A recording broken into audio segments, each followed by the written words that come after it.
Buen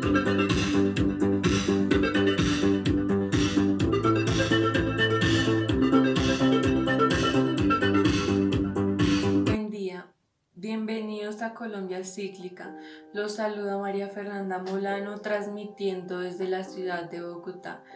Bien, empecemos con el reportaje de una manifestación popular que trajo consigo mucha resistencia violenta, el cual fue el paro cívico nacional de 1977,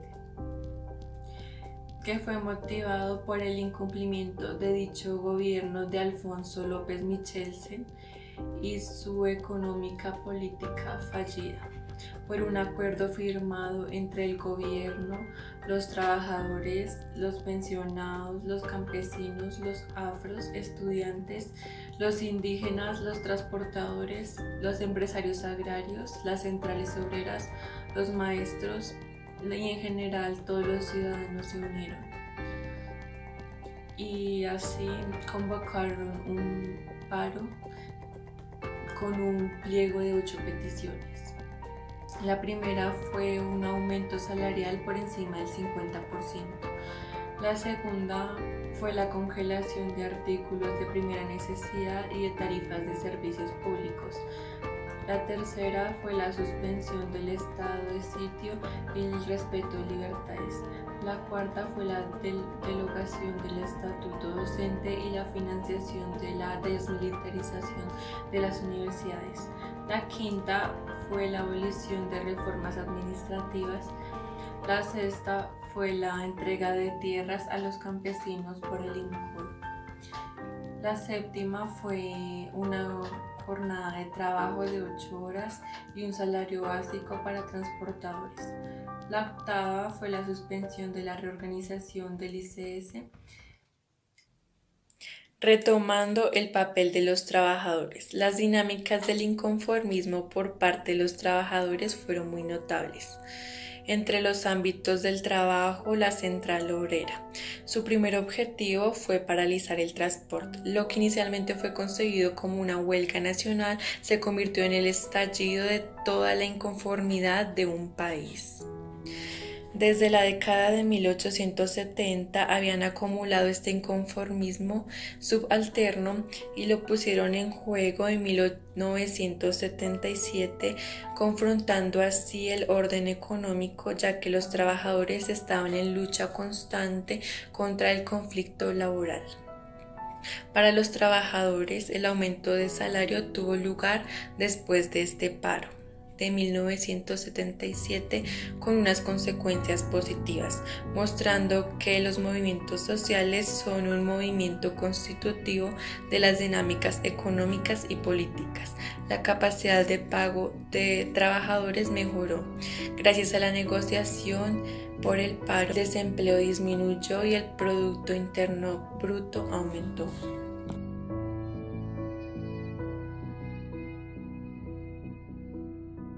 En tema de transportes, a las 9 de la mañana del 14 de septiembre de 1977, de los 11.000 buses que prestaban servicio, tan solo 300 estaban funcionando, en su mayoría pertenecientes a la empresa distrital de transportes urbanos.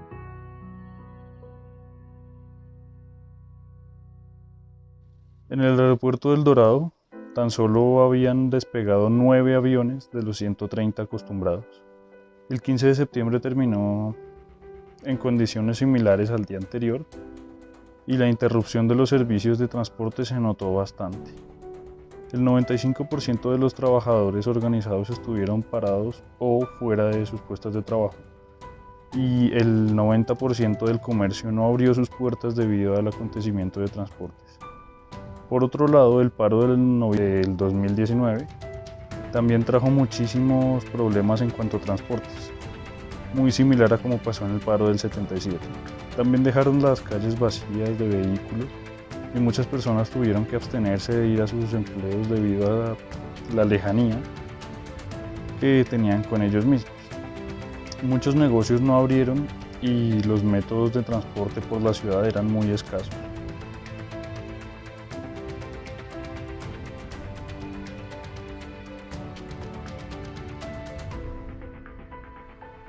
Como vemos, hay muchas similitudes entre los paros y más que nada a nivel de transporte, siendo estos muy perjudiciales para la mayoría de empleados de diversos sitios.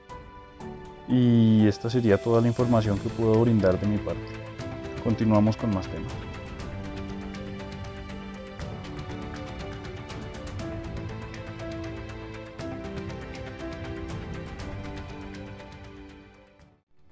Buenas tardes, mi nombre es María Paula Castillo.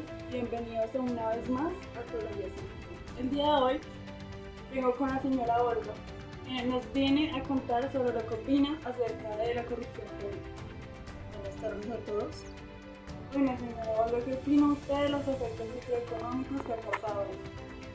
Bueno, la corrupción premia las actividades no productivas buscadoras de rentas y castiga los talentos creativos que promueven la elevación de la productividad. ¿Y qué efectos macroeconómicos tiene?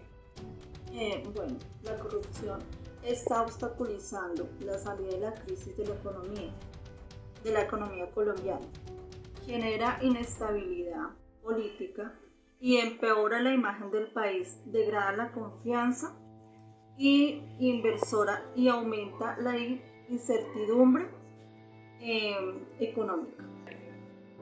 ¿Y hasta qué punto es la inversión de bienes tangibles? Bueno, la corrupción en Colombia se ha centrado básicamente en actividades vinculadas a bienes inmobiliarios, como suelo, como construcción, obras y demás. Bueno, señora Olga, ¿cómo afectan las arcas públicas y la iniciativa privada? Bueno, la corrupción afecta negativamente al erario público por evasión fiscal y disminución de los ingresos tributarios por incremento del gasto público. Bueno, señora Olga, ¿y cuál es el efecto de la desigualdad?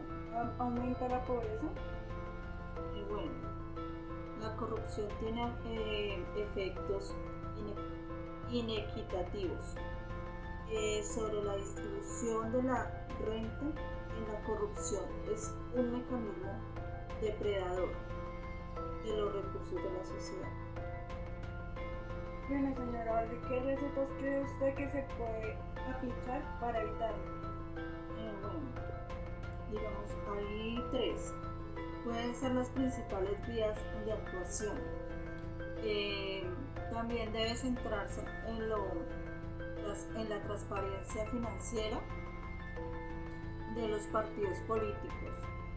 Y otra puede ser que el Tribunal de Cuentas funcione eficazmente.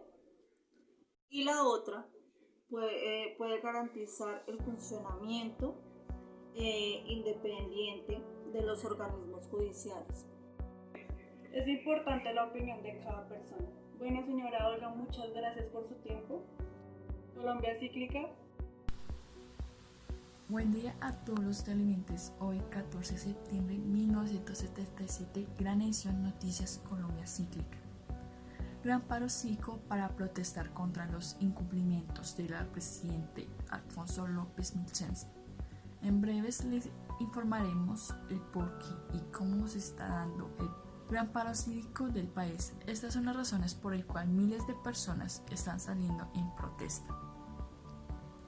El aumento de los salarios, la congelación de los precios de la canasta familiar y servicios públicos, la suspensión del estado de sitio y respeto de las libertades políticas y sindicales, la reapertura y desmilitarización de las universidades, el derecho de los trabajadores públicos a la asociación, la contratación colectiva y a la huelga, entre otras. Los bloqueos y movilizaciones fueron adelantados por estudios ante trabajadores, amas de casa, educadores y desempleados, que fueron reprimidos violentamente por la fuerza pública. Ha habido fuertes enfrentamientos con una gran cantidad de personas heridas y por el momento hay 12 muertos. Esta edición especial le informaremos el porqué la educación colombiana tiene un gran golpe en este paro cívico, Otros temas se pueden enumerar: la participación activa y efectiva de los estamentos básicos del sistema educativo, redefinición de algunos aspectos de las políticas educativas en los diversos niveles del sistema, la forma como el Estado ha utilizado el poder político, económico y militar para contrarrestar la acción de las organizaciones de base. El problema de los contenidos de la educación, parte esencial de la política educativa. Para retomar la historia, por el contrario, la situación educativa en 1958 se caracterizaba por el abandono de los sectores más desfavorecidos, especialmente el área rural, y el privilegio de los grupos económicamente poderosos y políticamente articulados, que utilizaban la educación para legitimizar su estatus y garantizarse el acceso al sector moderno de la economía por medio de credenciales educativas, hasta donde la llegada del Frente Nacional significó un cambio notable en la estructura y funcionamiento del sistema educativo colombiano. Durante el periodo 1958 y 1974, actualmente hubo una gran expansión del sistema educativo a todos los niveles. Grandes sumas de dinero se invirtieron en educación, a medida que el gobierno nacional asumió un papel preponderante en comparación con los departamentos y municipios en el financiamiento y dirección de las escuelas. ¿Cuáles fueron los resultados 16 años después? Las desigualdades de los años 50 continuaban. Diferencia entre educación rural y urbana, entre educación pública y privada, entre educación básica y superior. Ciertamente, un mayor número de niños de los estratos más bajos de la sociedad pudieron aprovecharse del sistema educativo para subir en la jerarquía social, pero la naturaleza clasista del sistema escolar permaneció esencialmente la misma. El nivel cuantitativo de educación recibida y las oportunidades sociales seguían siendo diferentes, de acuerdo con el origen social del estudiante. Esto ha sido todo por el momento. Colombia Cíclica, televidentes, el por qué la educación es fundamental hoy y siempre lo será en Colombia, porque tiene tanta importancia en el paro cívico. Estaremos atentos en el siguiente informativo de Colombia Cíclica. Muchas gracias. Siguiendo con el tema educativo, en la posición que tuvieron los estudiantes en el paro nacional del 2019, tenemos temas fuertes como lo son la contrarreforma laboral. Gremios afines al gobierno han propuesto reducción del salario para los jóvenes. Han dicho que estos solo deberían recibir el 75% del mínimo. También proponen salario diferencial por regiones, contratación por horas y eliminación del salario mínimo.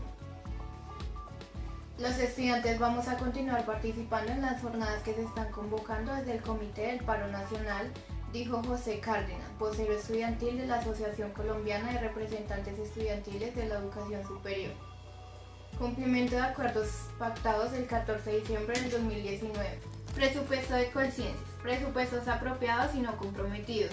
Es decir, lo que sobra al gobierno cada año fiscal. En el 2019 sobraron 5.2 billones, el cual se acordó que un 20% iba para el presupuesto de ciencia y tecnología, obviamente con un tope que serían 300.000 millones de pesos.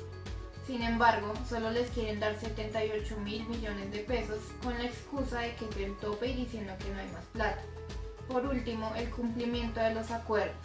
Se exige que el gobierno nacional cumpla los acuerdos que firmó con FECODE, los trabajadores estatales y los estudiantes. Lugares de concentración. Con varias semanas de anticipación empezaron a prepararse para el paro cívico en varios barrios de Bogotá: Atahualpa, República de Canadá, Santa Lucía, Kennedy, La Granja, Tabora y Bosa. La movilización de 1977 inspiró a varios paros cívicos regionales. Desde siempre los paros han tenido similitud. Ese paro dejó huella en el barrio Kennedy, en el colegio INEN. Por eso, a lo largo de todas las épocas ha estado la Plaza de Bolívar como centro de las manifestaciones. Es el eje central porque allí se encuentran los poderes políticos del país. Empezó como sede de mercado o plaza mayor. Después de la independencia se llamó Plaza de la Constitución y desde 1846 se llama la Plaza de Bolívar. Es un lugar emblemático, hay personas que realizan su trabajo allí. Fotógrafos, guías turísticos, venta de helados, etc. Es un lugar donde todas las personas y todos los turistas quieren conocer. El Parque de los Hippies, bautizado así por haber sido epicentro de conciertos en los años 70 de rock, go-go y yeye. También ha sido sede de cacerolazos y manifestaciones en el paro con eventos culturales. El Parque Nacional, llamado Enrique Olaya Herrera, Monumento Nacional de Colombia, epicentro de cacerolazos y rechazo contra las mujeres y los niños. Otro lugar es la Universidad Nacional. A lo largo de la historia de la Universidad Nacional se han llevado a cabo muchas movilizaciones y protestas estudiantiles. En 1971 se creó el movimiento estudiantil con el fin de pedir un plan básico de la educación superior y desde entonces se han hecho protestas pidiendo una educación de calidad. Se ha bloqueado varias vías de Bogotá, como por ejemplo la carrera 30 con calle 45, calle 26, por donde transitan para llegar a la Plaza de Bolívar y participar en las manifestaciones. En general, las marchas o manifestaciones se llevan a cabo por las principales vías de las grandes ciudades y en las plazas con cacerolazos y jornadas culturales en rechazo a las políticas del gobierno. José David Martínez García para Colombia Cíclica. Continuaremos con la posición de la prensa durante el paro cívico nacional de 1977. Se desarrolló el 14 y el 15 de septiembre, pero el anuncio de este venía hace días. Hubo una preparación y estimulación por parte de los organizadores justificando el hecho de la prevención por parte del gobierno de Alfonso López. En las primeras páginas de estos periódicos seleccionados se vio una utilización de material fotográfico, encabezados y hasta texto llamativo. De alguna manera, la cantidad de entradas noticiosas que manejaron los periódicos dan en cuenta de lo que para cada uno de ellos significó el paro cívico nacional. Así, El Tiempo y La Voz Proletariada se convirtieron en una fuente básica de consulta para el desarrollo del presente trabajo. A pesar del Tiempo ser un diario circulado nacional y La Voz Proletariada un seminario de circulación restringida, a este último logró acaparar en la cantidad de entradas a su opositor periodístico. Los titulares son un componente fundamental en el manejo de la información, en los cuales se pone especialmente atención. Además, son atrayentes para la lectura y asimismo para las ventas. Posee un papel ideológicamente trascendental, ya que los rasgos de discurso se potencializan. Siempre hay dos caras de la moneda, o sea, los que están a favor y los que están en contra del paro cívico nacional.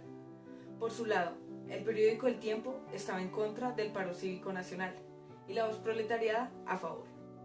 Esto se hizo notar en cada una de sus caricaturas, fotos y hasta textos grandes y llamativos que hubieron. Las caricaturas del Tiempo lo que buscaban era mostrar los desastres que habían ocasionado las protestas para beneficio de su gobierno, mientras que las caricaturas de La Voz Proletariada mostraron algunos beneficios que había ocasionado el paro y lograron demostrar que el pueblo tenía la razón y por eso debían ser escuchados. El gobierno amenazó con cárcel y desempleo para todos aquellos que asistieran al paro cívico nacional. De igual forma, mostraron resistencia a las amenazas e hicieron que el gobierno escuchara. La Voz Proletariada ayudó mucho a la promoción y participación activa de este paro. Una constante de los artículos en producir la máxima aceptación, insistiendo por medio de diversas estrategias simbólicas la ejecución de este paro. Se puede concluir que El Tiempo fue expresamente contrario con el proceso de planeación del paro cívico nacional. Su posición dejó ver en desacuerdo con su realización, utilizando palabras con acento enérgico. Restó énfasis a los argumentos hechos por los promotores del paro. y puntualizó en varias ocasiones que esto era un atentado contra el Estado colombiano, como en el caso de esta editorial. Para finalizar, con el punto de vista de la prensa, quiero agregar que el paro cívico nacional fue todo un éxito, y los periódicos resaltaron y lo hicieron notar.